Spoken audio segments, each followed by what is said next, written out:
2013 সালে 5ই মে শাপলা ট্র্যাজেডির নিয়ে এই মুহূর্তে আমরা রয়েছি রাজধানীর শাহবাগ জাদুঘরে।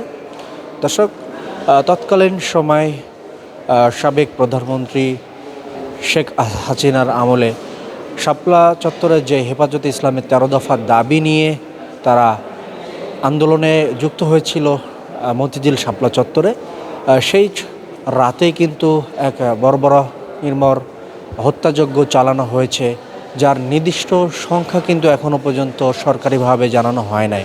দর্শক, সেই আলোকচিত প্রথমবারের মতন জাদুঘরে প্রদর্শন করা হচ্ছে বাংলাদেশ খেলাফত যুব মজলিস এর আয়োজনে, এবং শত শত দর্শনার্থীরা আসছে এবং সেই আলোচিত প্রদর্শনীগুলো তারা দেখছে।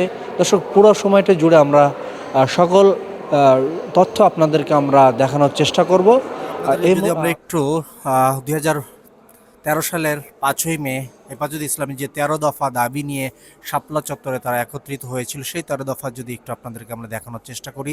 13 দফার ভিতরে প্রথম দফা ছিল আল্লাহ রাসূলের সাল্লাল্লাহু আলাইহি সাল্লামকে নিয়ে কটূক্তির দৃষ্টান্তমূলক শাস্তির বিধান সংসদে আইন পাশ করতে হবে। আল্লাহ ও রাসূল সাল্লাল্লাহু আলাইহি সাল্লামের অবমাননাকারীকে নাস্তিক ব্লগারদের গ্রেপ্তার ও শাস্তি হবে। ইসলাম বিরোধী সকল অপপ্রচার বন্ধ করতে হবে। সকল ইসলাম বিদ্বেষী বই নিষিদ্ধ করতে হবে। কাদিয়ানীদের অমুসলিম ঘোষণা করে তাদেরকে কর্মকাণ্ড নিষিদ্ধ করতে হবে। 5, মুসলিম নারীদের পর্দাহীনতা, নারী পুরুষ অবাধ মেলামেশা, পরিবেশ অসংস্কৃত পশ্চিমা নগ্নতা বন্ধ করতে হবে। ইসলাম বিরোধী এনজিওগুলো কার্যক্রম নিষিদ্ধ করতে হবে। সমস্ত শিক্ষা প্রতিষ্ঠান বাধ্যতামূলক ইসলামী শিক্ষা চালু করতে হবে। ইসলাম বিরোধী পাঠ্য বই সংশোধন করতে হবে।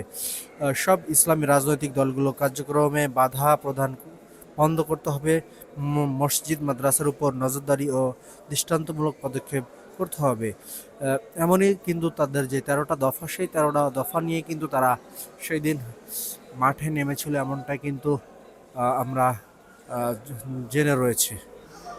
আজকে আপনাদের এই জাতীয় জাদুঘরে এসে আজকের দিনের যে আয়োজন করছে বাংলাদেশ খেলাফত ছাত্র মজলিসরা, এই যে 2013 সালের এই শাপলা সংস্কৃতি নিয়ে, তো এটা নিয়ে আসলে আমরা তো তরুণ প্রজন্ম, আমাদের আমরা যতটুকু জানি যে 2013 সালের এই যে হত্যাকাণ্ড হয়েছিল এবং যে বর্বরতা কালো অধ্যায় ছড়িয়েছিল, আলেম ওলামাদের উপর হত্যাযজ্ঞ চালানো, তাদের উপর নিপীড়ন অত্যাচার করা, আজকের দিনটাকে আসলে এখানে আয়োজন করার মাধ্যমে এখানে একটা স্মৃতিচারণ করা হচ্ছে যে আজকের দিনটায় তাদেরকে আবার স্মরণ করা, এবং এই যে যারা শহীদ হয়েছেন তাদের তো সঠিক কোনো বিচার পাওয়া হয়নি, তো তাদের ব্যাপারে একটা বিচার চাওয়া।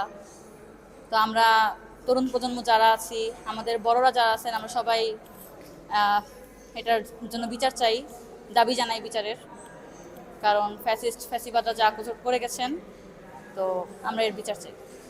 পারবে কি না, আচ্ছা, এটা আসলে আমার একার মতামত না, আমরা ছাত্রছাত্রী যারাই আছি, আমাদের আলোচনার ভিতরে এমনটা বলাই হয় যে আসলে এবারের সরকারও মনে হয় অনেকটা আগের সরকারের অনেকটাই সাদৃশ্যপূর্ণ। সম্পর্কে জানি যে বিদ্যুৎ অফ করে দেওয়া হয়েছিল, তারপর তাদের উপর যে হত্যাযজ্ঞ চালানো হয়েছে, এটাকে খুনি হাসিনা বলছিল যে তারা রং মেখে শুয়ে আছে, তো তাদেরকে এই যে মিথ্যা বলে দিছে, এত লাখো কোটি শহীদের রক্তকে রং বলে উড়াই দিছে, তো এটা তো এই যে অন্যায়গুলো করছে, এগুলো সম্পর্কে আমরা জানি। আইন পাশের জন্য যাওয়া হয়েছিল, আলেম ওলামারা আসছিল, নবীকে আল্লাহকে কটূক্তি করার জন্য তারা একটা আইন পাশ করতে এসেছিল। এখানে আসলে হুজুরদের সাথে মনে হয় সত্যতা আছে, তার আপনি বেশি জানা নাই যা সত্য, তাই আমি এটা নিয়ে বললাম না। সরকারের কাছে আমাদের দাবি থাকবে, সরকার যেভাবে জুলাই গণ অভ্যুত্থানের হত্যাকারীদের বিচারের জন্য নতুন কমিশন গঠন করেছে, আমরা আলেমুল আমাদের পক্ষ থেকে বা সাধারণ জনগণের পক্ষ থেকে সরকারের কাছে আবেদন করি যে শাপলা চত্বরের যে গণহত্যা হয়েছিল সেটার জন্যও নতুন করে একটা কমিশন গঠন করে সেটার সুষ্ঠু একটা প্রতিবেদন যেন জনগণের সামনে আসে। সেখানে কতজন আহত হয়েছে, কতজন নিহত হয়েছে, সেটা সুষ্ঠু একটা তদন্ত আমরা সরকারের কাছে দাবি করি। একটা বিষয়, যারা হত্যাকাণ্ডের সাথে জড়িত তাদের নাম জাতির সামনে প্রকাশ করে তাদেরকে আমরা সরকারের কাছে দাবি করি প্রকাশ্যে তাদের শাস্তি দেয়া হোক। যদি প্রকাশ্যে তাদের শাস্তির আওতায় আনা হয়, তাহলে ভবিষ্যতে এমন কোনো অঘটন আশা করি ঘটবে না।